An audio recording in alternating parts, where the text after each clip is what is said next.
of the United States using military force. John Bolton একসময় ছিলেন মার্কিন প্রেসিডেন্ট ডোনাল্ড ট্রাম্পের ঘনিষ্ঠজন। তিনি 2018 সাল থেকে 2019 সাল পর্যন্ত ট্রাম্পের জাতীয় নিরাপত্তা উপদেষ্টা হিসেবে দায়িত্ব পালন করেছেন।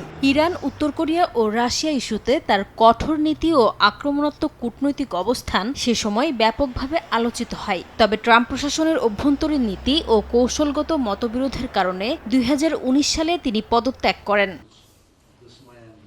ট্রাম্পের সেই সাবেক নিরাপত্তা উপদেষ্টাই এখন আদালতে দোষ স্বীকার করতে যাচ্ছেন। সংশ্লিষ্ট 3টি সূত্রের বরাতে সিএনএন জানায়, বোল্টন সংবেদনশীল জাতীয় নিরাপত্তা নথি অবৈধভাবে সংরক্ষণের একটি অভিযোগের প্রেক্ষিতে দোষ স্বীকার করতে রাজি হয়েছেন। আগামী 26শে জুন আদালতে শুনানির দিন নির্ধারিত হয়েছে। একই সঙ্গে $20 লাখ বেশি জরিমানা দিতে রাজি হয়েছেন বোল্টন। অবৈধ নথি সংরক্ষণের এই একটি অভিযোগে শাস্তি সর্বোচ্চ 60 মাসের কারাদণ্ড হতে পারে।